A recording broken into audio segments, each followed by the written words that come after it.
Hello everyone, welcome to another episode of Your First Jungle Clear. This is episode number 31. This is the show where I go over the early jungle pathing from members of my community. Why the early jungle path, you ask? This is the most important time for us as junglers. It's when we have the most impact on the map and when we can really dictate the pace of the game based on our champion identity, but also impact in terms of, at the end of the day, we're not going to have as much experience in gold as our laners most of the time, so we really want to be trying to get our early leads. And I just see so many junglers stuff up their early games just for no reason, just for not following simple rules that we will cover in my YFJC series. So tonight's episode, we have a pretty decent lineup of champions. We have looking at a Volibear, Ivern, 2 Kha'Zix games and an Olaf game. So some aggressive junglers, some not so aggressive junglers, and some scaling junglers. Alright, so let's jump into our first guest for tonight, which is a Volibear player on NA. It is Diamond. I'm not sure whereabouts in Diamond, but it is a Diamond Volibear. So let's drag him in. Alright, Sketch, you are on the air. Can you hear me all good? Your mic's muted if you're trying to talk. Hello? Excellent. Yep. Just a little bit loud for me, but that's fine. I'll turn you down. Talk now. Is it good? Yeah, alright, we're good now. Alright, Sketch, welcome to the show. I think this is your first time on. Yeah. What should I call you? Oh, you can just call me Sketch, that's fine. Alright, Sketch, I'm going to get your game up in just a moment. Let me know when you can see it on your screen. Alright.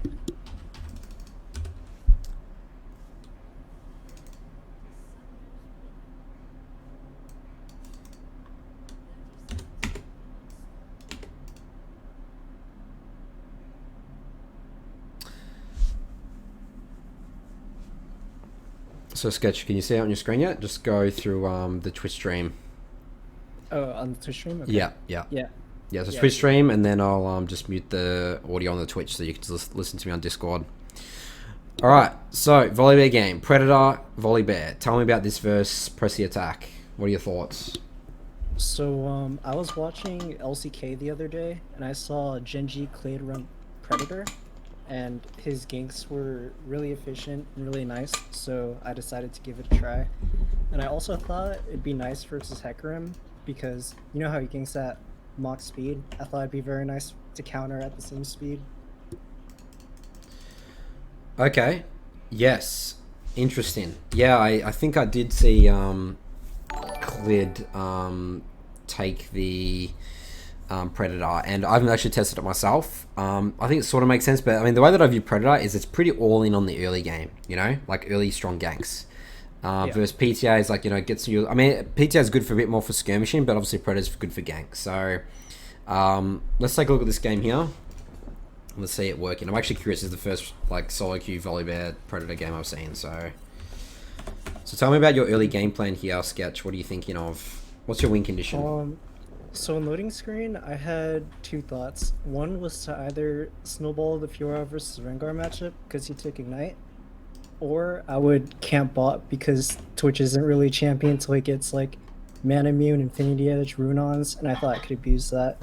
But this game, bot was really easily gankable, so I camped bot. And then we roamed mid-game with Pyke. Okay. Alright, so your early game plan was initially to impact top lane, is that right? Yeah, but I adapted it because bot lane was very shoved and they had no flashes. Okay.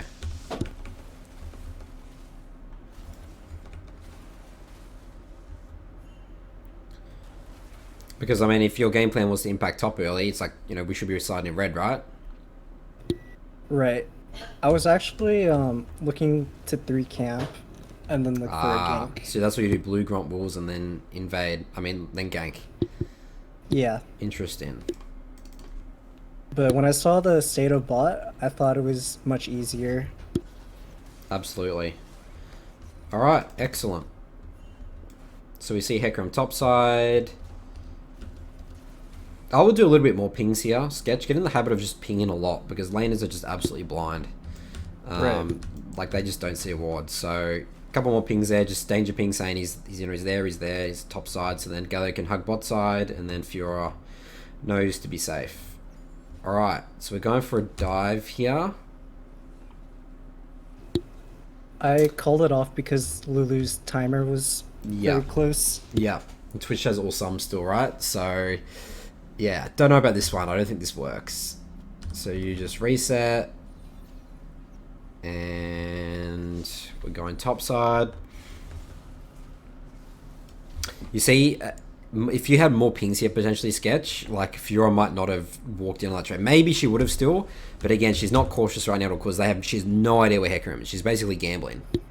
Yeah. So just a little bit, and this is where pings is just the way that I view it. It's my responsibility to ping if I know where the enemy jungler is, I have to ping it, and he's top side, Yeah.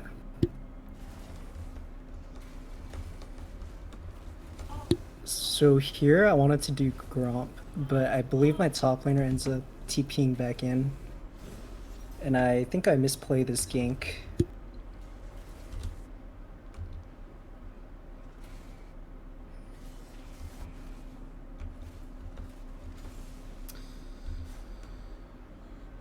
Yeah. Well, I mean, okay, so this is an interesting one here. I would be pretty laser focused right now. My attention would be if you're going to TP back to this lane, to be honest, she really shouldn't, because actually no, this is actually going to be pushed back in. So I think you should just hover around here a little bit and just wait for her to safely push in this wave first, then go do your jungle camps again. Because you don't know what opportunities will come up, and if you're looking in hindsight, obviously hindsight's easy to see, but if you were here, you would have been here for the counter gank, and potentially killed 2 people. Right.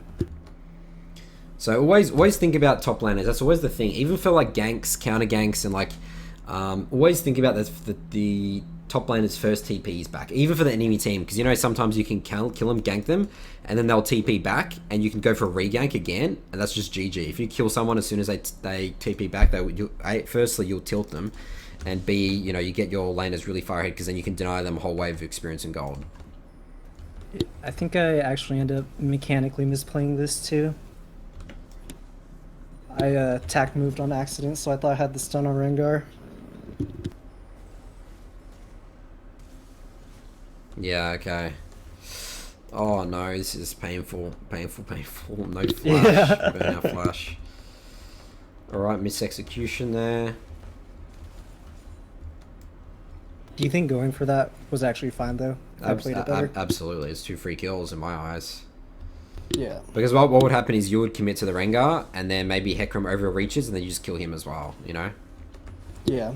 He tries to help him.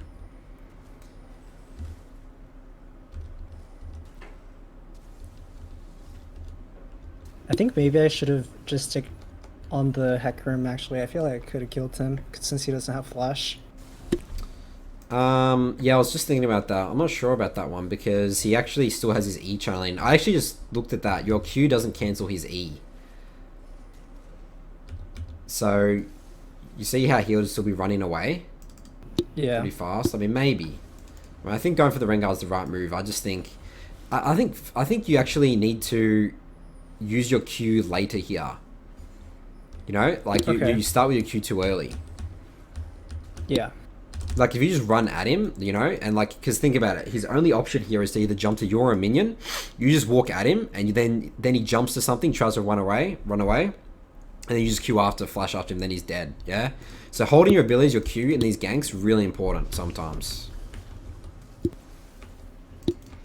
Now, yeah, obviously he gets away.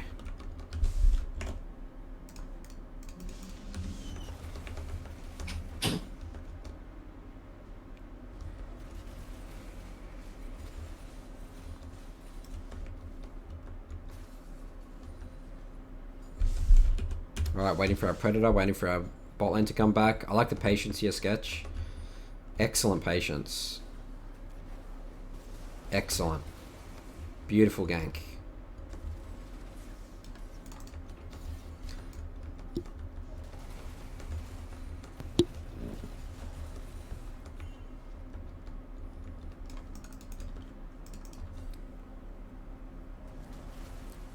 Alright, come here, do our blue buff, get level 6.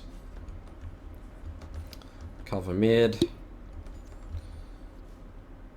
Yeah, definitely think the game plan here is to be punishing bot lane summoner spells. So you do skip your Gromp and Wolves to cover mid wave.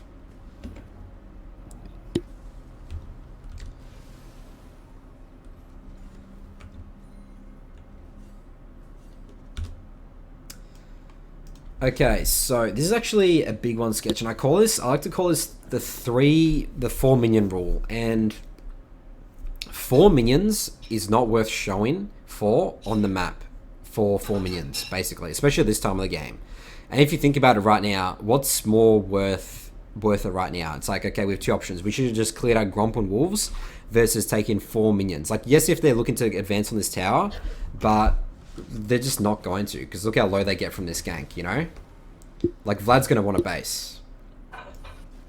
So, I mean, again, you just think about it right now. Like, this is, would you say that this amount of gold is about 100 and probably 180 versus about 100? And you show on the map. And you don't level up your camps for more experience and gold for the next thing, you know? So you sort of just got to weigh it. Like, it just doesn't make sense for you to go for those minions. But the biggest thing is the showing on the map, because then all your pressure's gone, right? It's not like you're going to be sitting there pushing out the next wave. Yeah.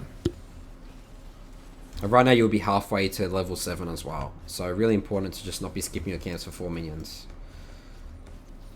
Alright, good. I like it though. I like you punishing these summoner spells bot. We take dragon. Good, good, good.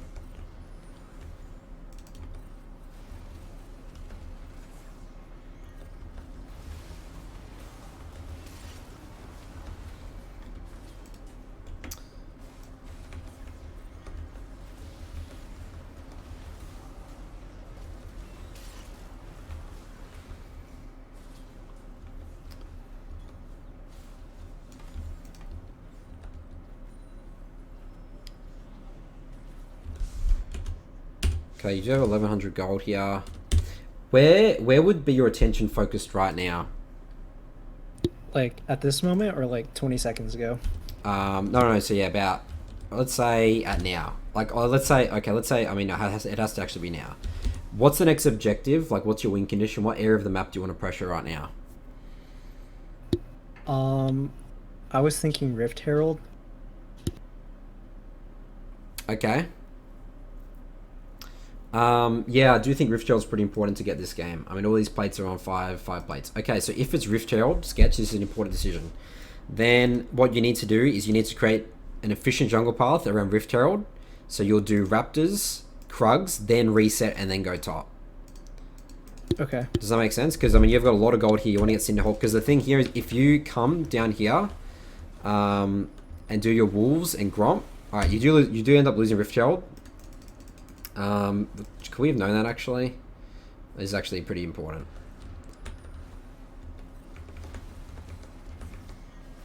So my original plan was rotate with Pyke and we do Herald, but the mid-fight ended up breaking out.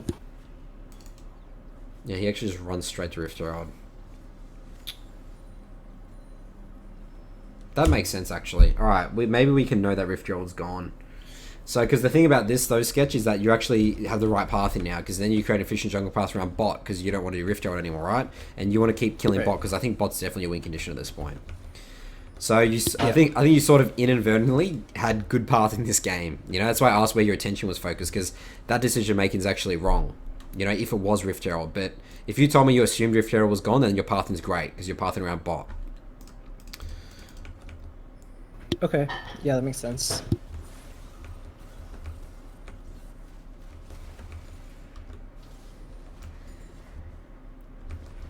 Alright, so you defend the Rift Herald, love it, excellent.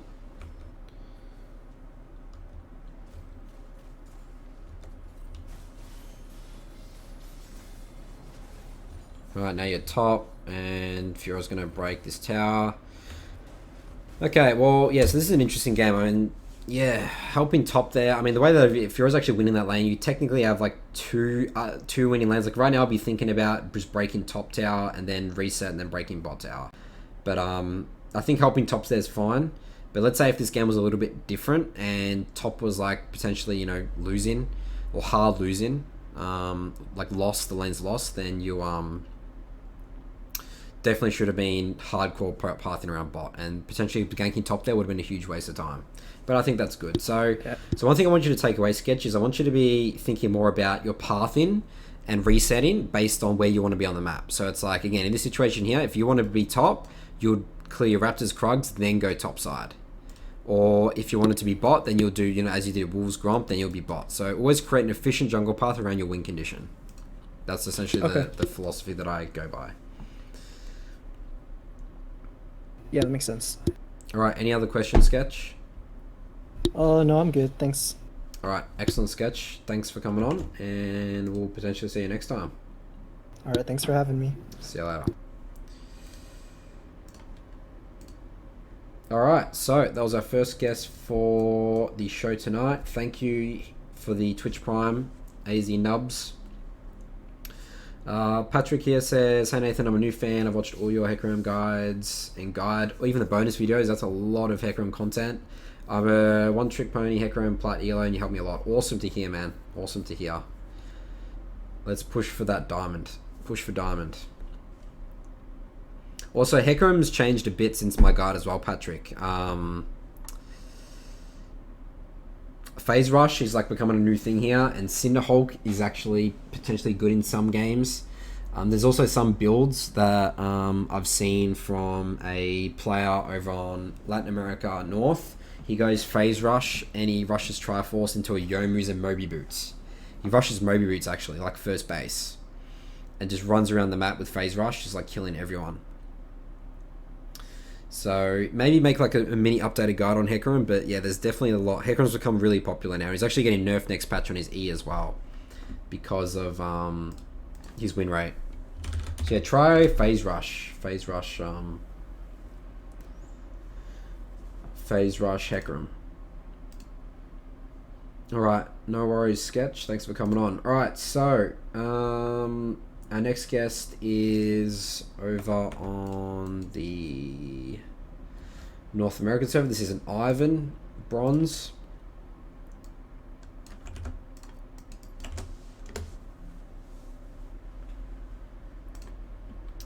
Oh, it's silver now, actually. Okay, I gotta update that.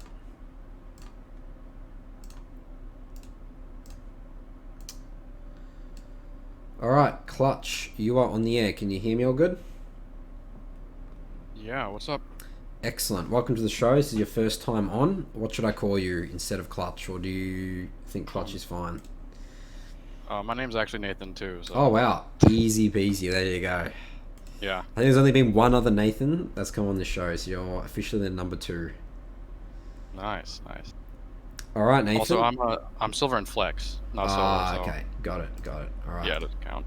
I actually just promoted you on the Discord. I'll have to demote you again. Flex doesn't count. All good. All right, so Nathan, I'm gonna get your game up on stream. Let me know when you can see it all good. Yeah, I got it.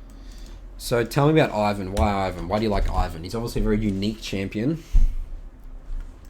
I think he's really cool. He's a sick guy. I like the basketball skin. I like basketball. And I'm new to the game, so when I first started playing, I wasn't jungle. The only reason I started playing jungle was because I got a Shaco skin. And so the reason I played Ivern was because you didn't have to fight jungle monsters too. Got it. Yeah, that's a common one that I hear from people newly playing League. It's like, well, I don't need to worry about killing my camps. I can just look at the map all the time. Yeah, and then I just started liking him a lot. He's really cool. Alright, so Ivern pathing. Oh, Ivern's always one I have to like reroute my brain because his pathing is just like opposite to everyone else's. Yeah. So what would you say is your win condition this game? Like, where do you want to put your pressure? Early, at least. Well, I always think that Blitzcrank maybe because he has the hook, and then I'm doing it with top, so I was maybe trying to make a play top with their Darius against Kill pre-6. Okay. So we got two complete opposite sides of the map. We have to choose one, Yeah. Nathan. Yeah.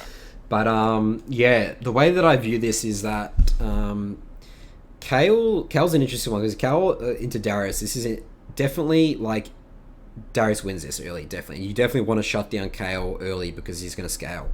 But the way that sort of early lane phase I always see work, just from experience, is that Darius always ends up pushing in the Kale, and Kale completely concedes like all minions early, and he's full health, and it's sort of difficult to dive unless you're like an Elise, or that's really it. I think Elise is the only one that can really safely dive a Kale in these situations. But I definitely think hard shutting down this Kale is a good strategy.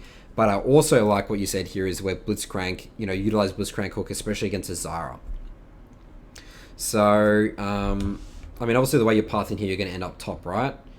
Yeah. So, yes, it can work. I'm actually curious. You see how exactly what I just said happened here? He's full health under tower. This always happens. And it's just not diveable, Like, unfortunately, it just isn't with a Darius. Yeah. So given that, I think you definitely should have pathed towards bot side this game, based on that information, Nathan. Does that make sense? Any questions around that? Think about, like, whenever when I spawn on the side of the map, it's weird because I always tap wolves, blue, gromp, and then take red. Because I've tried to invade on Ivern, but it like messes up my pathing and timing, so I don't do it often. Yeah. So I don't really know what I would do differently to try and path bot. Okay. So what you'll do here is yep, so wolves, sorry. You do, wait, what do you do? I get always confused here with Ivern. I tap my blue side camps and then smite red. So by the time I get back to blue side, I can just pick them all up. Well, no, the way that it works is that if you want to go to bot side, if you want to go bot side, you have to start bot, right? Because that's the way it works with Ivern. So, so you but tap. Krug spawns like really late. Yeah, you don't tap. You don't tap.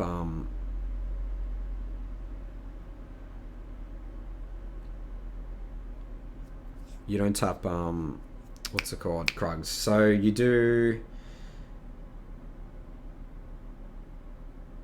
Oh yeah, that's right. Yeah, so you do Raptors first, red, because when you come back down here, this will be able to be tapped quicker. So you do Raptors, red, blue, Gromp, wolves. Actually, no, I think what you did here is right. Okay. Wolves, blue, Gromp, walk down bot. No, that still doesn't work. Why is this so difficult for me? Raptors, red, blue, Gromp. So I wouldn't hit 3, right? If I just did wolves. Buff Raptors. No, we never do that. We always want to do 5 camps on the map as Ivern. Then you walk down here, and then you'll tag this and clear up. But if we were to start blue, so you tap wolves, blue, Gromp, walk down here, Raptors, red.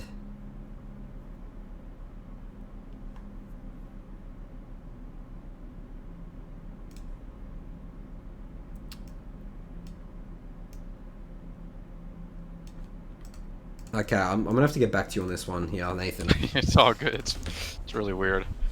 No, it's not. It's actually really simple. I don't know why it's so difficult here. Because this makes sense here. Okay. Maybe you just walk bot side now, actually. Yeah, you just walk bot side here, I think. And you just tap your Raptors and just grab your Raptors on the way out. Yeah, okay. Oh, this is fine as well. I think you can still definitely path bot side here. I think your pathing here is fine, Nathan, to be honest. Yeah, so, but basically I want you to go Raptors here and then go bot, yeah? I just thought I could get like a kill maybe, I don't know. She was pushed up. Okay, yeah, we take that crab, go, and then we go bot. He gets that bot crab, that's fine.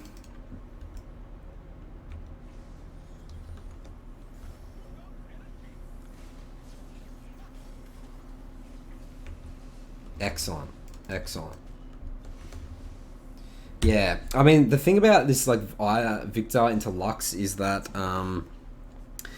these kills I feel don't really mean much compared to bot and top, because these champs are just going to go just wave clear back and forth. No one's really going to get played-ins much, and you as Ivern can't really hard camp a Lux. I mean, you sort of can, but Lux is a very defensive champ, and I always feel like killing Luxes and even ganking for Luxes is a pretty big waste of time. So I think this is fine, this is good, but I think that in terms of actually winning this game, it's actually not that impactful.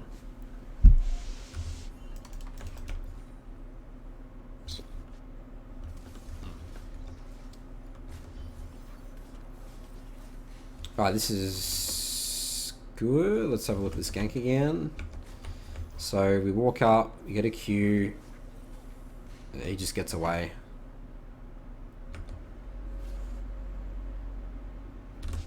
Is this warded? This is warded.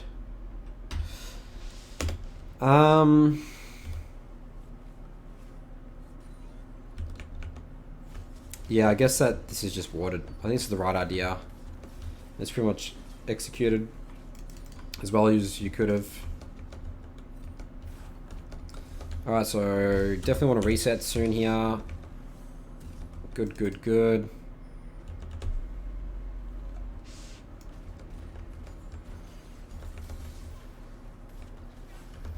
Excellent.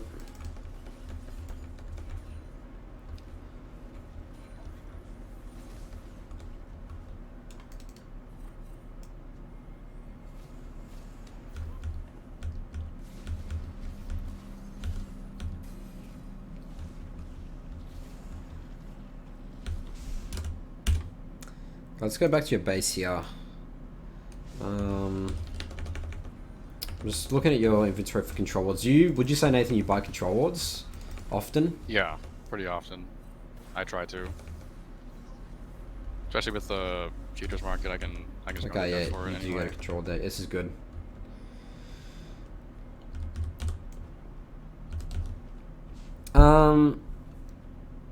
So initially I'd always say, okay, you want to try and tap your camps before you go for a gank. But this specific situation, I mean, I don't know if you're consciously thinking about this, but you come in now to gank's actually really important. You actually don't even have time to tap your Krugs, because this, you might miss an opportunity. Even though it's like literally a second, you might miss your opportunity. But ideally, most of the time before going to gank, especially when you're near a camp right here, you always want to be tapping your cans. I pretty much never tap Krug, so I don't know. Yeah. Yeah, that's a trap that I see for Ivern. Still do it, you know? Like, yes, it's your worst camp, but at the end of the day, it is still experiencing gold, you know? Yeah.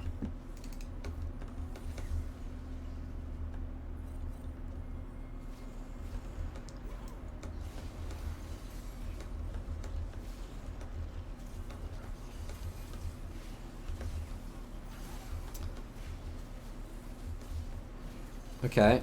Alright, well, we're doing Dragon without level 6. I think they were, my bot lane was like pushing for it. Usually I don't do it until I have Daisy. Yeah.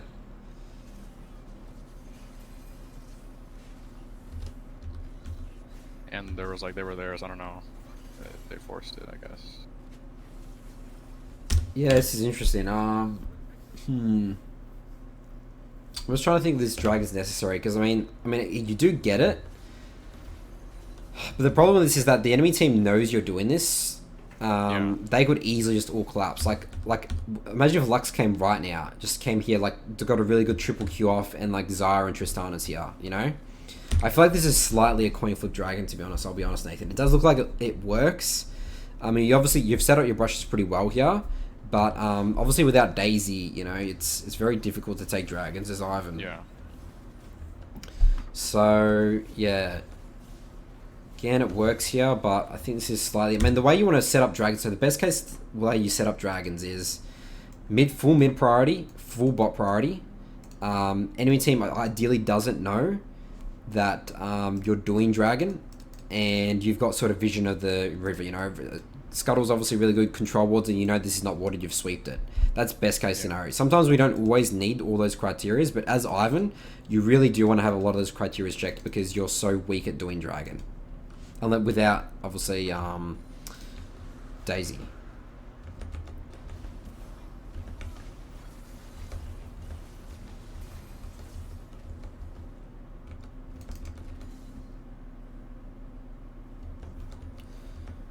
Alright, now we're taking our camps.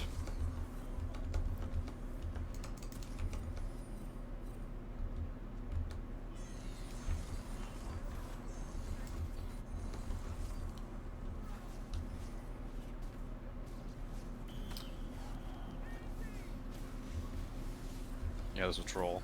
I went in too hard.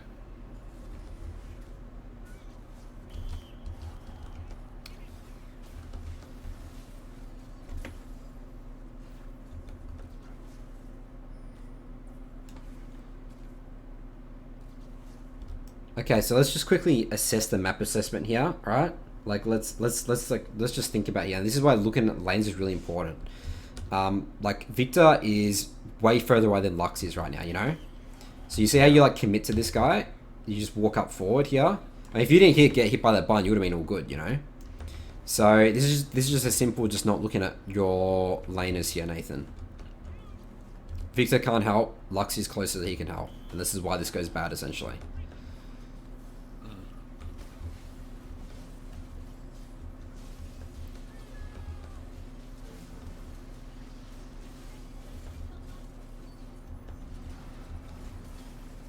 Alright, but your Darius almost cleans up, but there you go. Alright, so... Yeah, I think this is pretty good. It definitely looks like you're comfortable in Ivern here, Nathan. The early parting thing, yeah, I couldn't help you with this for some reason. I need to play Ivern a lot more because it is confusing. But watch some guides around how to path down it. But think about that more again. It's like where you want to pressure early. I mean, and again, you learned a bit here about the Kale Darius matchup here.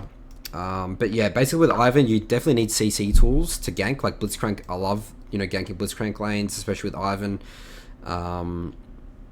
In the chat, people are saying watch Tyler 1. Yeah, I mean, Tyler 1's definitely, learn something from Tyler 1 playing Ivern. He's definitely, definitely knows his stuff. But, yeah, I'd say that you sort of, this dragon definitely was a bit of a risk. And the thing that I don't like about this dragon as well, is that all your camps are now spawning here, Nathan. Like your Krugs, your Raptors, your Red, like everything's like coming back on the map. Nothing's tapped. You see how nothing's tapped right now? And your camps are like, you're doing stuff on the map. That's sort of something you never really want to get into a situation with this Ivern for like efficiency, right? Because then you like do these plays, and then look, all your camps are coming up, all your camps are up, you do Dragon. By the time you do Dragon, essentially your entire jungle is up, and nothing's tapped.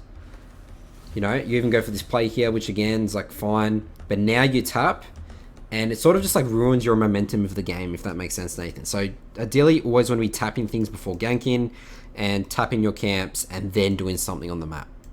So does that make sense, Nathan? So try and do that a bit more. You still here, Nathan?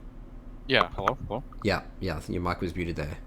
Did you catch all that? You caught all that? Yeah, try to tap before making a play, so that when I come back, I can just gather it. Yeah, instead of getting into these situations where you have to like tap everything, and then you need to like reset, and then you have to like basically come back and just take it all, And you actually lose Rift Tail potentially for it as well. Alright, Nathan. Well, do you have any other questions about Ivern or jungling in general? I just had so me and my friends were having like a big argument about dragons. Yes. And like, how important is it to like secure dragons? Because I've seen a lot of people be like, oh, dragon doesn't matter. Or like some people say like they live by dragons, so I don't really know. Okay, so this is the thing where I hate when people talk about the game in terms of like one thing. It's like you got to get every dragon or you get no dragons. It's purely dependent on specific games. Like you need to look at it. Okay, how I said before the criteria of how to set up a dragon. If I have all that criteria, I can get a free dragon. I can get a free dragon. If I'm playing Eve, yes, I'm not prioritizing first dragon. It's hard for me to get. But if I can get a dragon, I'll take a dragon, So it's very situational, and people love to talk. People love to push their theories and on you. You see it on Reddit, all that sort of stuff about like rigid mindsets. It's like you got to get dragons. We lose if you don't get first dragon. But again, game dependent, and I'd say in general, first dragon doesn't matter that much. But again, I don't want you to be like, okay, now Now I'm just never going to do it because Nathan said it doesn't matter that much. It's like, just depends, like, because you know what I see is I see people throw games by taking bad dragons all the time, because in their head they're like, I have to get this dragon, you know? If you can't get dragon, can't get dragon. If you can get dragon, you can get dragon. Depends on the specific situations of the games. Like if you're playing a farming jungler, it's not worth it to like lose your top side, right, for a dragon. Yes, it's not worth to lose tempo for a dragon. Yes, I would say that in general for a farming jungler. But if bot's your win condition and you're happy to trade sides of the map, then it's a good idea to do dragon, you know, because let's say if you're doing dragon here and it's like their top side taking your top camps and their top camps bot camps are up. That's great. And your win condition. That's great. Screw your top camps, you know. Yeah. Because then you have something to trade for it. So it just depends. And my advice is never get into rigid mindsets around League. You have to be very free flow when you play the game. And just basically all you're doing is making the best decision given the information that you have towards your champion identity. Alright. It's really weird because I play Olaf too. He's fun. It's like the exact opposite of Ivern. So yes. So again, Olaf's identity is to get every objective. Every dragon, every scuttle, every rift. But if you can't get a dragon, you can't get a dragon. Maybe your bot lane's hard losing and they're full priority. As much as, yes, you can potentially gank that and get dragon, you can't force the dragon. And that's what I see people do. Because what they do is they hit the blast cone, jump over, try and get the dragon, like a super risk dragon, and they die and lose the game for it, you know?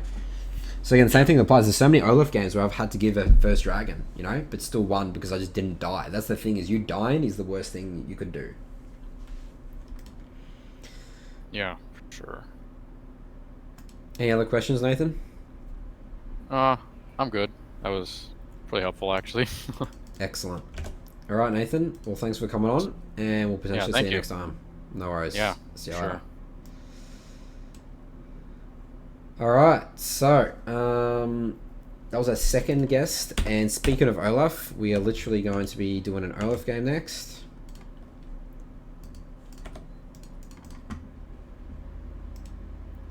And this is a player over on EUS, so Lukas. I'll drag you in just a moment. So there's an interesting conversation in chat going on right now about whether you can learn from streamers or not.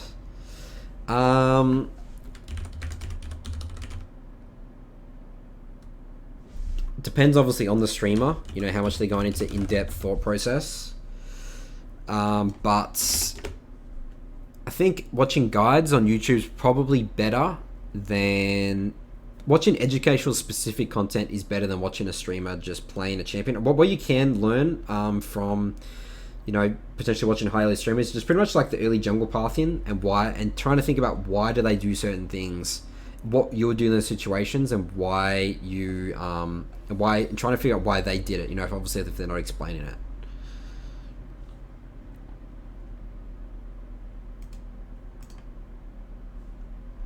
Alright, let's get Lukas in now. Alright, Lukas, you are on the air. Can you hear me all good?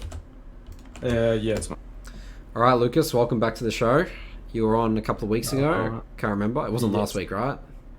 It was 2 weeks ago. 2 weeks ago. Alright. Yeah. So, Olaf. How's your Olaf been going since our last review? So I tried out the Black Cleaver, like you said. I didn't stick to the... So I tried both builds, the Trinity Force and the Black Cleaver. And I kinda like both. It has downsides and upsides, both builds. Like the Trinity Force is more solo carry reliant, but the Black Cleaver just... there's like downsides and upsides to both. I just go Black Cleaver when I'm less ahead. I go Trinity Force when I'm quite far ahead. That's just the way it is right now. Okay. Yeah, I mean, yeah, I'm you know my stances on Trinity Force, Lukas. I just don't think it's ever worth to go it.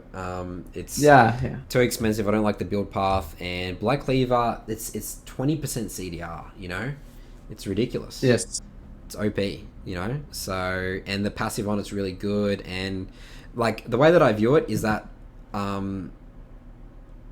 I kill people anyway with Black Cleaver, but it just makes me tankier, and it's just better passive, better. Trinity Force is 20% cooldown reduction too. Oh, it is, isn't it? Is it? Yeah, it is. Okay. It is.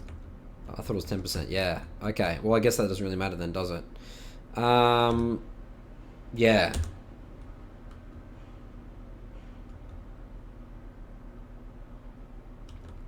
I mean, this game I knew I wouldn't get counter jungled, so I did the usual thing I do. Because, like, Zach's not gonna counter jungle me in any way. So yeah, Andy in the chat says Black Cleaver is good if you have at least one more high AD person on your team to make use of the full pen, or if they have a full tank. Yeah, so again, I think this game is a perfect Black Cleaver game, right? Because you've got Yone, Irelia, and you're against like Zac, you know, Yasuo. I mean, I guess not that many tanky champs, but yeah, I think this is definitely a Black Cleaver game. What do you think, Lucas? I just.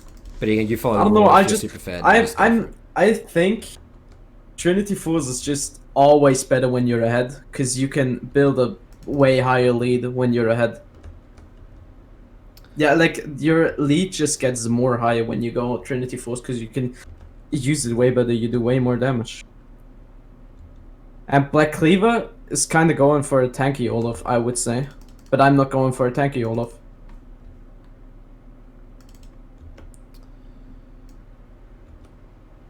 Yeah. And if you're ahead anyway, then Trinity Force just better, I guess. Yeah, I mean, to be honest, I actually have never tested the Triforce, so I mean, I'm actually just inexperienced when it comes to it. Yeah. But the way that I think, I was like, I wouldn't call myself tanky as Black Cleaver, you know? Like, it makes you tanky-ish, but you're not a tank at the end of the day. That's what I talk about in the guide, like, basically your builds after that. It's like, well, you got Warrior, you got Black Cleaver, then you take Death Dance or Sterix, like, you're pretty, you do have a lot of damage, you know? You're not that tanky. Yeah. And I feel like you're a little bit too squishy with Triforce, you know? And it's a little bit, you know, not ideal, I think, but yeah. Alright, so... Yeah.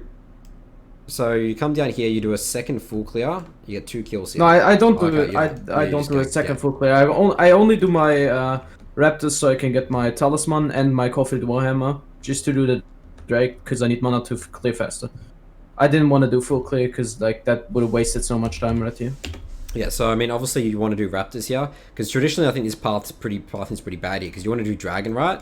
Oh wait, I actually could afford the Warrior. Yeah, I did the Raptors too for Warrior. Yeah, that's right, yeah, so that's good. Yeah, like it, and you just run straight bot for Dragon. Exactly.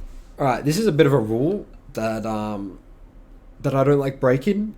You are literally 1 minion off getting level 6. And you're gonna go for this dragon. You know, why not just do quickly Krugs and then do dragon? And yeah, this is the rule that I follow. If I'm one camp off level 6 before going for a play and objective, get level 6 first. You know. Oh wait, I almost had my second smite, so I could have Q smited the small Krug and could have gotten level 6. Yeah. But I think you just do your... Wait, I have level 6 right now. I have level 6. What did I get XP from? You got XP from... I don't know if you're this big brain, Lucas, to know that this guy's going to die and you get level 6 from this, then you're a genius. That's it was all planned. It was all planned. You see me walk to the corner? Yeah, it was all planned, you know? Yeah. Alright, great. We take... No, I should have done the small crap. Yeah. Yeah. I have to think more about that. So it's kind of inefficient what I do here, but I have to clear my top side again. Yep, I mean, we're still 60 CS, 64 CS at 7 minutes. This is pretty good. Come top. Alright, where's your attention focus now? What's the next objective, Lucas? The Herald, so I want to push out top lane and do Herald with Irelia. And then maybe take top or mid tower. Love it.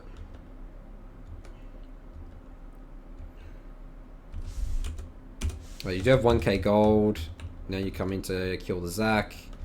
Cool. Clearing jungle camps. You do Krugs first. Your Yone steals your Raptors. So I want to do a full thing. I mean, I was pre-made with him. He was short of the extra dagger, so I just gave it to him, I guess. Reset. Bought 2 controllers. Love it, Lucas. Excellent. So I always buy 2 controllers. So your path. Just a habit at this point. Excellent. That's what I like to hear. Do the BM dance.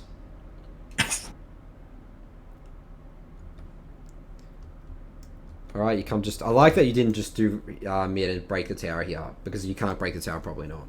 So, and dragons coming up. So just prioritize the dragons, you know, like, because, yeah, something could go bad here. We're level 10. We can get that mid tower after we're all good. We're 3 levels I mean, like, I'm so ahead of Zach right now, I can do this trick so quick. Even if he jumps in, I'm like 3 levels ahead of him. I have 55 more than him. It's just... At this game, at this point, he's no. Alright, so this is our first major mistake here, Lucas. And you know this, right? You know my rule. The Herald was shot before running out. That's my excuse. Oh, was it really? And I just placed it for the... so it has like 30 seconds or something left. You see it on the tab, on the bottom. So I kind of just placed it to get the Yon gold. Yes, to get the plating, because okay. he's not gonna break the tower anyway. And Yeah. Nico was there anyway, so he's not gonna break the tower anyway. Yeah. Alright, no, I think this is the And right Yon move. was like so behind, he needs the gold from the platings. Yon is like 1-6. He needs the gold from the platings. He needs it so bad.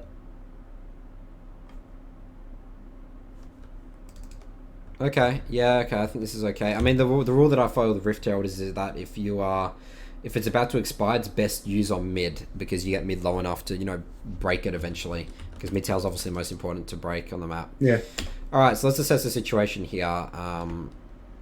Lucas. I played that bad. Well, I could have killed him if I played that clean. We got to think about this a little more here, don't we, Lucas? Look at the map state right now. So their bot lane is pushing, we don't see their top laner, and we know that Zach's also counter ganking mid. Yeah.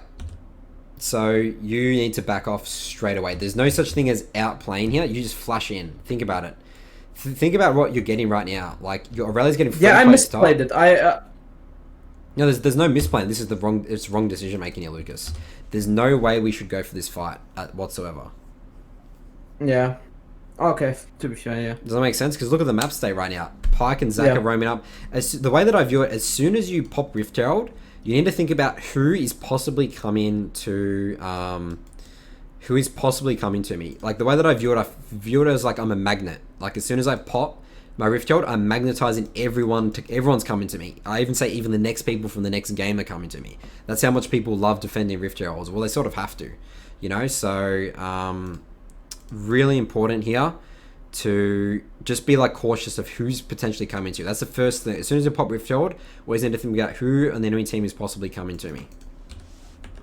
Yeah, I kind of focus too much on just placing the herald instead of just looking on the map, yeah. Well, no. I think what you're focused on here, Lucas, is you focus on getting kills. You know? You look at this... I want to extend my lead. Look at this flash. You've got a lead here. You know what? You're not extending your lead here. You're risking your lead, Lucas, you know? And you get your Yone killed, you die, and you give 300 gold shut down. Yeah? Yeah.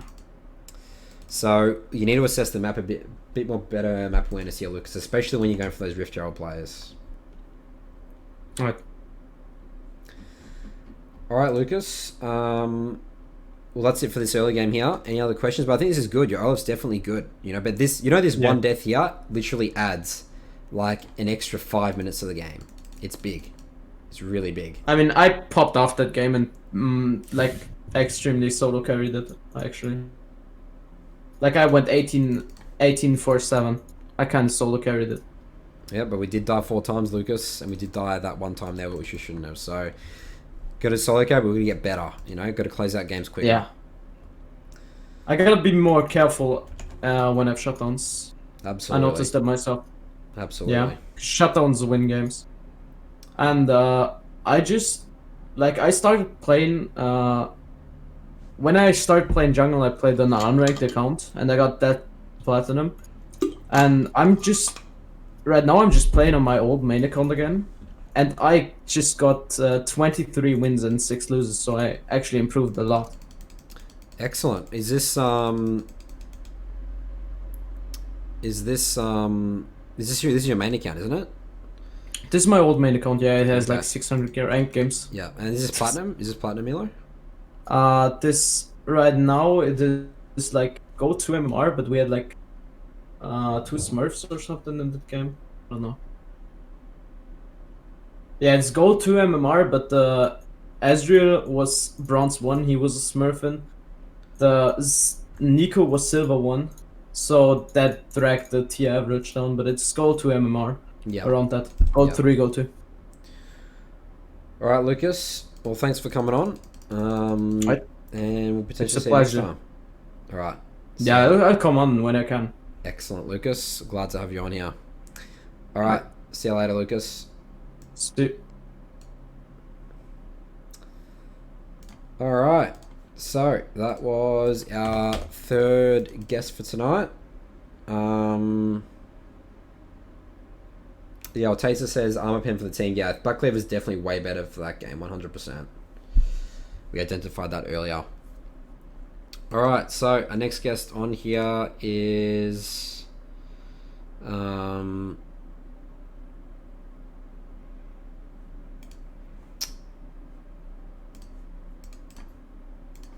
Kha'Zix player over on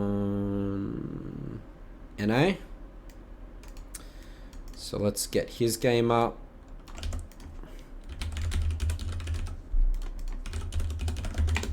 And let's drag him in here.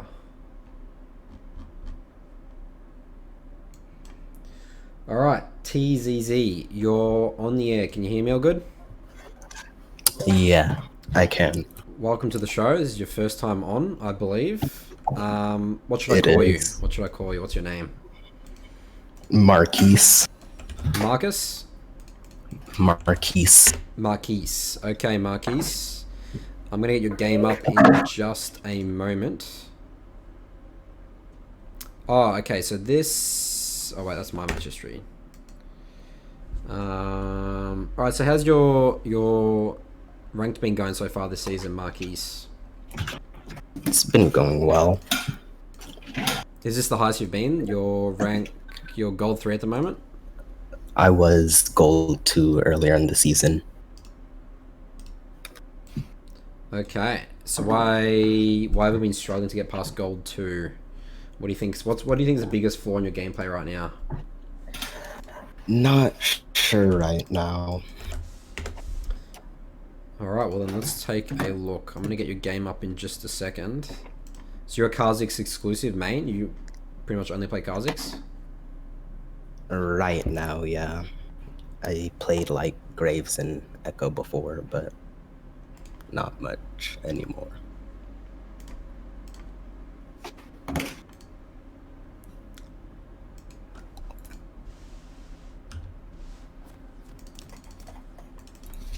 All right. So let me know when you can see the game up on your screen.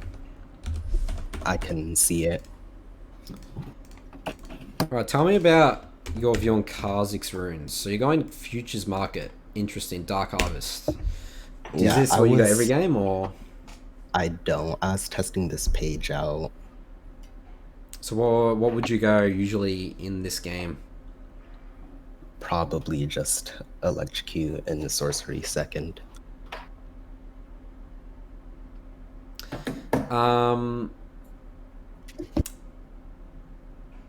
This is interesting. Have you seen the Kha'Zix player? He's like rank 1 or something like that, or like top 10 on EU West. I always forget his name. Agrenin, yeah. The way he plays Conqueror Kha'Zix. I think so. He goes at every single game, but I think it's very good in certain games, especially when you're against sort of melee comps, because Conqueror is really good against them, right? Because the way that I view this, Electrocute or even Dark Harvest, it's not very good against this team. What do you think? It's obviously good for killing enemy bot lane, but that's really about it. So I think his build and the way that he plays Kha'Zix, with the W evolve, is really good this game. Okay. So again, because we're playing against Sejuani, Camille, and we're more utility based because we have so much damage in our team already. Like, I mean, to be honest, this is actually a really bad game for us because this is a full AD comp into a Sejuani. Yeah. Yeah. So I think you need to play a bit more with utility here because you're just not going to be able to one-shot people, unfortunately. Your own Camille at the end of the day, they're not super squishy. They get a lot of, health from like their build and, they can go Ninja Tabs here, which is really valuable. So I think already your runes are pretty not good this game. I think you should go the Conqueror build the way that Agunan plays. Right. But tell me about why you're experimenting with these runes specifically at the moment. So I was trying just Relentless Hunter with Futures Market to snowball just really hard and try to end early. Okay. Yeah. If you want to end early, why go Dark Harvest? I was just thinking it's a snowbally rune, so if you can get ahead with it, yeah, then you can take over a match. Okay, I sort of see your point here, but yeah, I think that the Conqueror style is definitely way better. Conqueror double evolve. What do you evolve this game? I guess if you're super far ahead. I think I went QR this one. Yeah, the more solo carry assassin. That makes sense. Alright, so we do a 3 camp, and you know, it sounds like to your style, you're just trying to gank people because you really need to. Yeah, mid blue flash, so. Excellent. Alright, first blood. Do you know where the enemy Sejuani started? Blue buff. Okay, yep. So you know this is a free block grab. I should have pinged top side more, Yeah. since I think you guys here. Yeah. It's always our responsibility as junglers. If we know where the enemy jungler is, we must ping. We must ping. Yeah.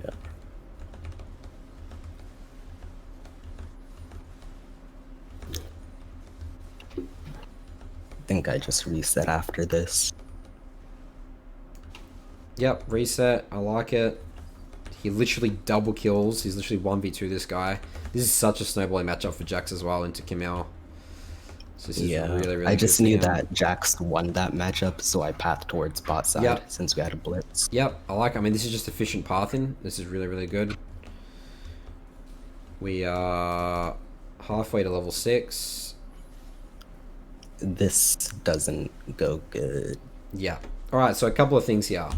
So if you assess it right now, is this a... I mean, this is a pretty bad gank already. Even if Sejuani's not here. But second point is, I mean, this is impossible if Sejuani's here. Let's think about it right now. If Sejuani was topside, you know, for the Jax gank, where can she possibly be now? You know, a minute later. Back to bot side. So we really need to be tracking her a little bit more and respecting Sejuani. I know she's 0-2, she's pretty useless, but yes, this is potentially gankable, but look at the wave. This is a huge wave we don't want to be ganking, you know? Yeah. So this is pretty big mistake, yeah. And you essentially get your blitzcrank killed. I bait blitz. Yeah. And you're also low HP because you have to tank that whole wave, you know? Which limits... and I get low clearing because I didn't take Ravenous, so... So you should actually lose Dragon. This is a Dragon losing mistake, you know? Looks like you don't lose Dragon, but this is a huge mistake. So basically assessing your ganks a bit more here, I think is already one thing we can learn a bit. Markeece. Yeah. So reset, get our warrior, I like it. Go top side, Sejuani. He's not doing Dragon for some reason.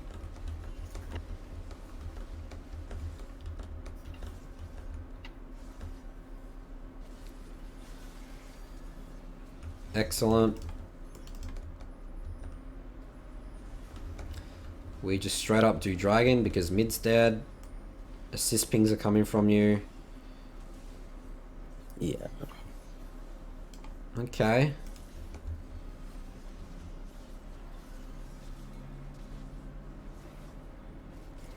I know I can't help here, so I just leave. Just do your camps. Yep. Well, they're probably going to kill this guy anyway. Excellent.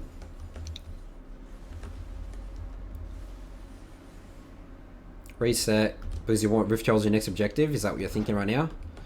Yeah, so I reset after clearing bot side. Yep. You know what I'll do first here? Okay, there's actually a couple of points here. So, how much debt can you go in with Futures Market right now? Does it tell us? No, I don't think so. Maybe if you hover over the rune. Wait, what the hell? Okay, here we go. Debt limit. So we can get 195 right now. So I think what we should really be doing here is actually selling our refillable potion for a control ward. Yeah, I think I went to debt to get a dirt. Yeah. Yeah. Wait, so you can only buy one item if you go into debt. Is that how it works? The control ward you can't buy? There's like a debt limit, so you can't go too far. Yes, that's right. So it's 195 right now, right? So you have Since I think I based on maybe 800 or 900 gold. So yeah, okay. yeah, negative 171. Alright, so yeah, maybe we'd have to wait in base for a little bit for a control ward, but yeah, alright. So, because the thing right now is I want to be looking for Sejuani in the jungle a little bit, you know? Like, before doing Rift Herald, like, see if we can get a pick first. But, I mean, I guess doing Rift Herald's fine here because, you know, you got full mid priority and, you know, Jax. But you see how Sejuani's actually there. Yeah, I think this is it's a little bit of a coin flip, you know, Rift Herald. Like, again, find Sejuani first. That's what you should be doing. Yeah. Curtis is joining us for priority, YFJC. though. Mid did have priority. Yes, but again, it's like, well, where's Sejuani, you know? Right. So, bit of a coin flip Rift Herald here. Curtis, tell us, what do you think of the matchup Kiana into Yone? What's your experience? I don't know. I don't really know much about Yone. But, Okay.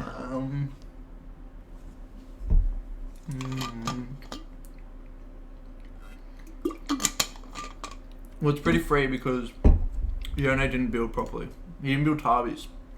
So you got like true damage. Oh, that's right. He should definitely be building Tarbies, right? If the person doesn't build armor against Kiana, it's good. You can always find a way to do something. Yeah. But this is a good Kiana build, right? Moby Boots rush into the Dustblade. Yeah, it's okay. Yeah. Right. I think Moby's is not that good though. I think Swifties is better. Yeah, I guess Swifties is better, isn't it? It's pretty good into center as well, and Frona. Because Mobies are so expensive now. They're 1100 now, right? But they was it 1050? They're 1100, I think. They're 1100, and they were 1000. Were they 1050? I don't know, but Swifties are definitely cheaper. But yeah, that build's good on Kiana.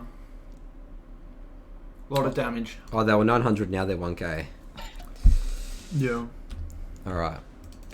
Alright, cool. Coach, by the way. So yeah, I think this Rift Herald's a little bit coin flip, but Sejuani just ints, which is fine. We take the Rift Herald. Alright, I mean, I think this is a pretty good early game here, Markeece. The only thing here I think was assessing your gank assessment in that one, which was pretty much a game-losing mistake, I think, but this Sejuani's 1-4, so she's not playing too hot right now. We still end up losing this one, actually.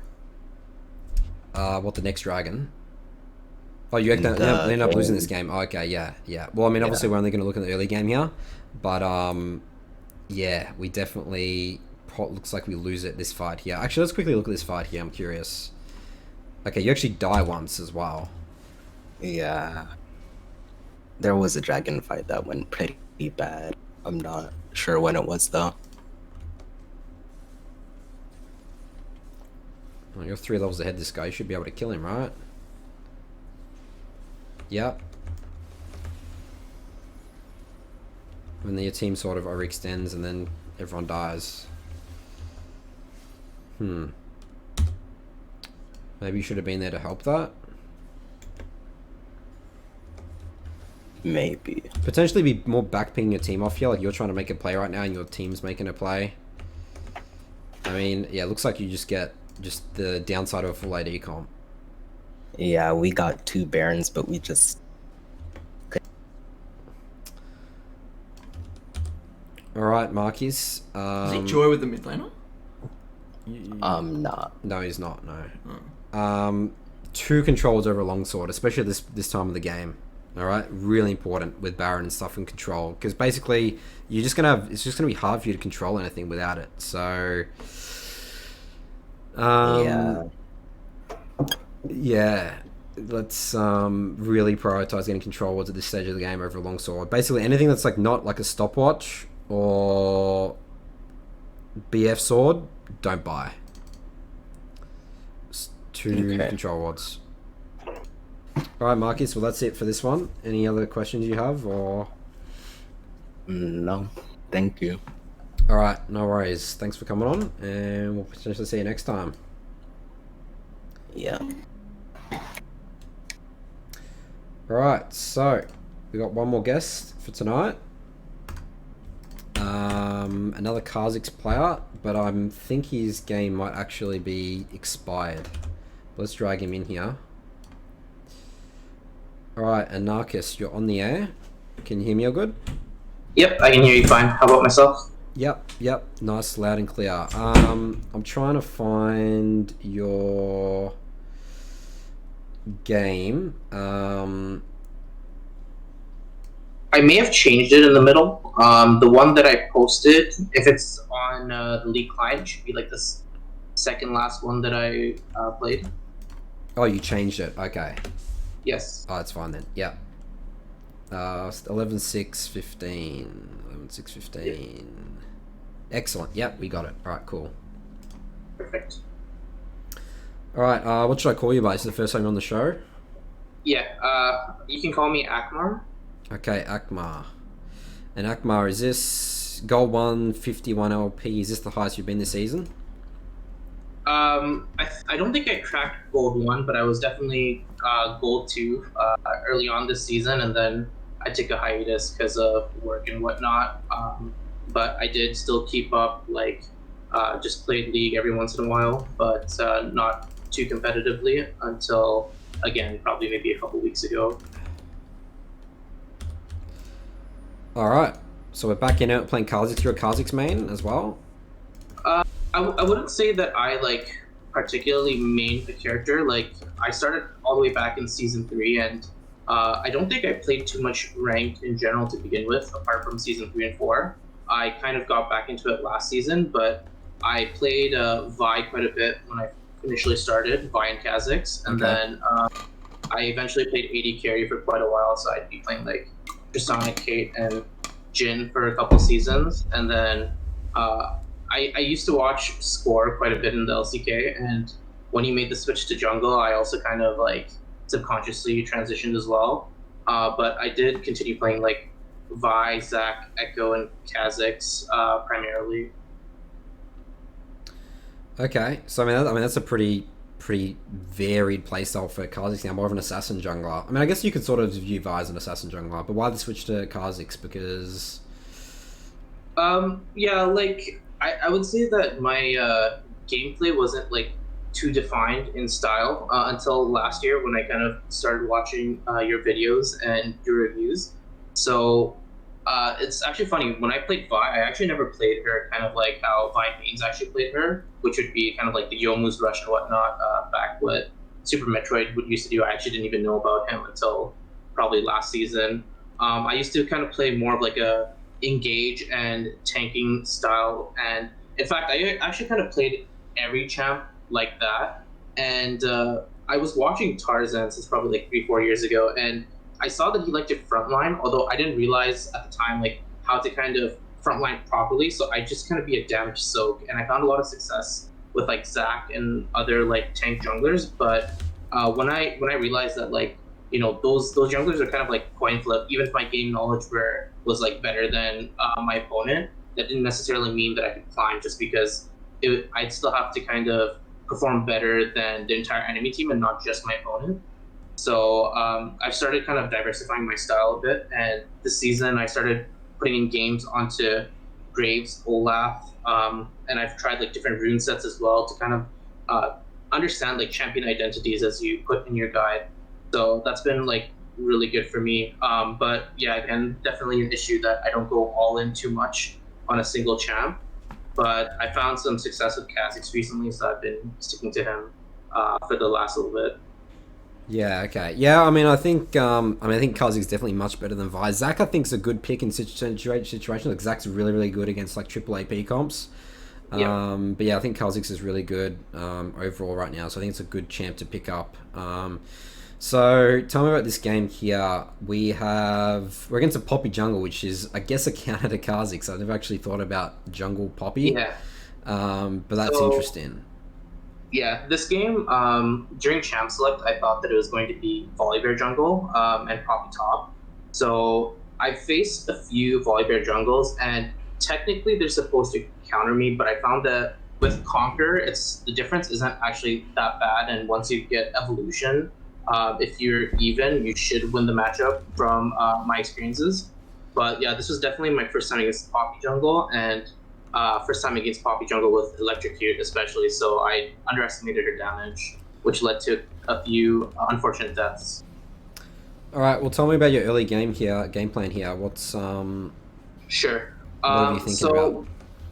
what I was thinking that there's a melee versus melee matchup top lane, and I know that Garen is quite strong in the early game, and I also like to do a path where I generally clear my blue side first, and then go into a mid gank as a transition to the other side. But since Vladimir was pushed up, I decided it wasn't worth doing that kind of early path that I usually do, and I just went straight for the camps. Okay. Yep. I mean, this is a great start here. We counter yank mid, best case scenario. All right. So, given how Poppy, where Poppy came from, what information do we have by Poppy right now? This is always what we need to do. As soon as the enemy jungler shows, what camps have they done? What's their path been? Yeah. So I think there was like a little bit of early fight that I had where I tried to put a ward at their blue, but I didn't get to put it deep enough because of how scared I was. So from what I saw her double buff, and I didn't think that she started blue, so I thought that she went red and then topside clear. But I think thinking about it, she probably started blue, topside clear into red, and then ganked. Okay, interesting. Well, I think we can really know that from here, and we really need to get into the habit of this, of always trying to figure out where the enemy jungler started. And we know she started blue 100% here, because look at Volibear. Yeah. You know? Yeah, that was the ward that I placed as well. So the reason why I wasn't fully sure is because I know that sometimes top laners will stay at the buff to protect it, just in case of an invade, especially if it's warded. But he definitely went way later than usual. So And would he use mana? Would he use mana as well if he was defending it? Oh, that's true. Yeah. And look at these guys' mana. Right. And look at where they walk from as well, you know? So we definitely know where Poppy has started 100%. And this is something you need to start getting into the habit of, is just always, you know, knowing. But basically, we 100% know as soon as she shows on this gank what her jungle path is, you know? Right. Because she has, and you always have to look at the CS counter. At every camp is 4 CS, right? And if she's come from bot side, that means I doubt she could have done Raptors, but she's probably done, actually, we don't actually even know if she's done Blue Gromp, Wolves red, or Blue Wolves Raptors red, because there's no difference. She's going to be level 3 either time as well, right? Yeah. But we have a good idea. So this is really good. Excellent. Okay, really important here. Where is Poppy going to go out of base, do you think? She's going to go bot side. Her camp's up, and she knows that I move towards top for the scuttle. And also, the wave bot lane is pushing back, so she might get a gank there as well. Okay, the right answer is actually we have no idea, because we don't know that her Raptors are up, and we don't know her Gromp's up, do we? Right. Because what happens if this was off the map and Gromp's up, but also Krugs is up? She could go either way, couldn't she? Yeah. You know, because both crabs are up. So the answer is just we don't know, and that's it. You know, we just do whatever. I'd say I would want to clear our Krugs for sure. So us going top sides, I think the right move. And yeah, she obviously does go bot side because her Raptors are up, but again, we don't know that for sure. So we get Machete, Warhammer. That's a pretty good buy for us, and Poppy gank spot. Okay, so instant thought here: is this our fault? Did we ping? Yes, we did ping. Excellent, nice. Yeah. Because you know 100%. If she's not top side on this crab, she's bot side. Yeah. Yep. Yeah, also our Ashe was kind of lagging this game, so I decided that I'd put my focus more on top side just because it was less guaranteed for a gank bot lane. Although after I ganked top a few times, I realized that our team is actually lacking in CC quite a bit, except for bot lane. So you could see how I changed focus probably about 3 or 4 minutes after this. Okay. Okay. Yeah, I think bot's an interesting one. Shaco is not really a good champ to gank for, right? And Norlis is very annoying and Ezreal. So yeah, I think bot lane is probably a bit more harder to gank. I think Vlad would be good to help out. Fizz, you know, if he pops his E, you can kill him pretty easily. Yeah. And yeah, so I think this is actually overall actually a pretty hard Kha'Zix game, to be honest. Especially this Poppy jungle sort of throws a spanner in the works. So they're forcing Dragon, Eula's Dragon here. Okay, let's take a look. Yeah. I wasn't decisive enough on this. I think that I should have known that Dragon was kind of gone and just went into Poppy's jungle at that point, just being off. Let's just go top camps. Yeah. Yeah, I think this is a bit indecisive. This is pretty inefficient. Because think about that. We could have taken all this right now, you know? So, I mean, this is sort of just knowing when to cut your losses and just go and do something on the other side of the map. Yes, you're on the other side of the map and maybe you could get Dragon, but like right now, look at Dragon. You know, there's just no way we're going to get there in time, you know? Right now, you decide, okay, Gromp, Wolves Blue, Krugs, you know, that's it. So, I think this is a really important decision, actually.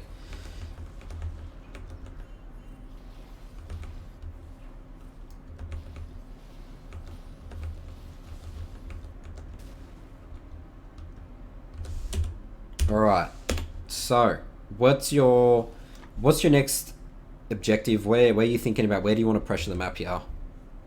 So I know that I have red buff coming up, and Volibear looks pushed, and Rift Herald is coming up as well. I don't think that I could take all 3 of those objectives at the same time, but I do want to get my buffs off the map as soon as possible. So I was just kind of full clearing my jungle and going top, hopefully for a game. Okay, so if that's the case, why not spend your gold first, your 1500 gold, and then reset and go top? Yeah, that's definitely, I find myself kind of, you know, when you see that you're just a bit away from like a big item purchase and you have like that greed. So that's probably something that happens to me pretty often, and I'm glad that you kind of called out on that. So like something that I can think about more, because you know the walking distance isn't even like much of a difference. So and you're 1500 gold stronger, because let's think about it right now. Right now, Pop is 2600 gold, and you are, even though you're 3-0 and she's 3-2, you are 2000 gold. She's stronger than you right now. You know? Right. So this is just so important. And if we're going for big objectives here, the rule that I follow here is that if we're going to go for a big objective in a Rift Herald, you know, your top camps and stuff, we want to be as strong as possible when we're going there, you know? Yep. Alright, so yeah, this is not going to turn out well, I don't think, because you're stuck on the map much weaker than you should be. Yep. Because then now if you clear your top camps, you're sort of stuck and all your bot camps are coming up, and again, you're stuck on the map. You just can't fight, you're so weak, you have 2000 gold in your inventory. Yeah. Alright, we Ninja Rift Herald here, because we have priority top and mid. This is good core, I like it. Reset, go bot. Right, what are you thinking now? What tower you want to break with this Rift Herald?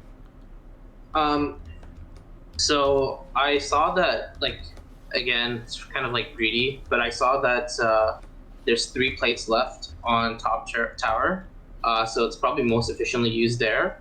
But I knew that I had to start bot anyways, just because my camps were coming up there, and Dragon was also coming up.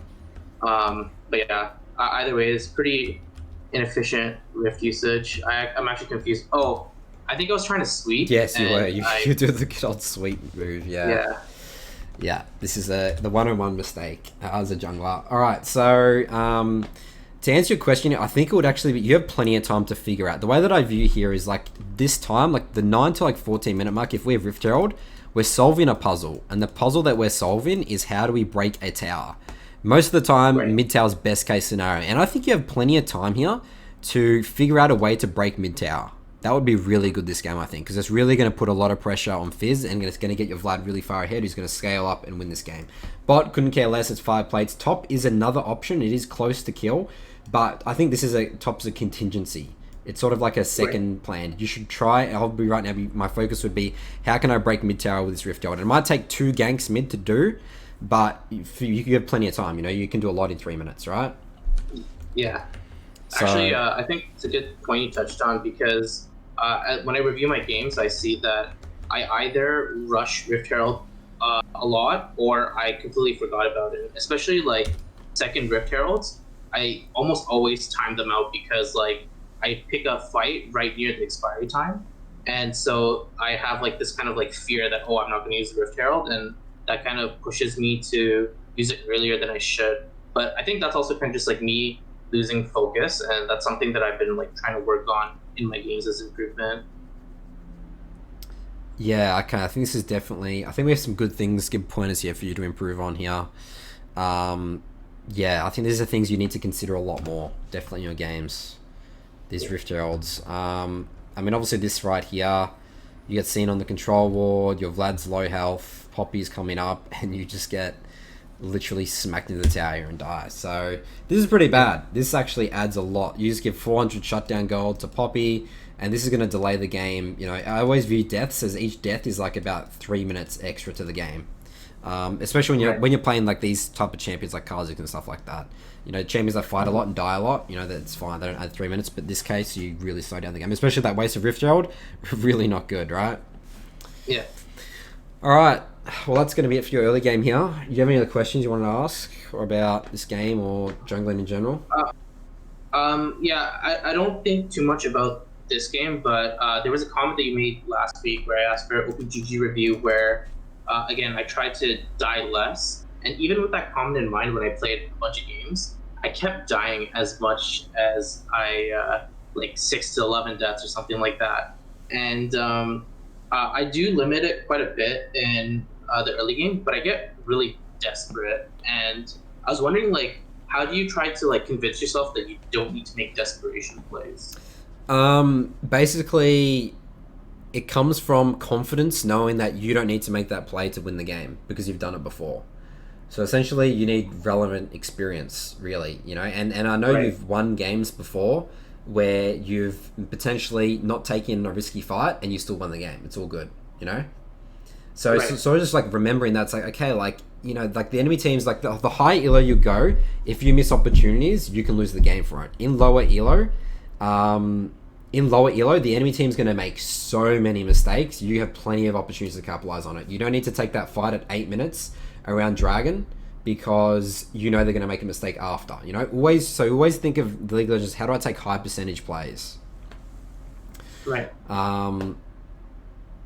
So it comes from like confidence, knowing that they're going to make mistakes, and you're going to be confident in your gameplay that you're going to be able to win the game at 17 minutes. You know, don't worry about that 8 minute fight. You know.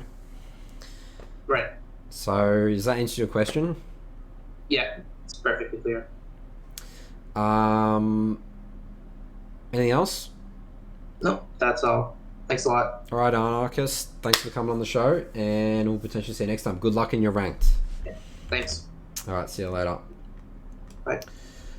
All right, well, that wraps it up for YFJC for tonight.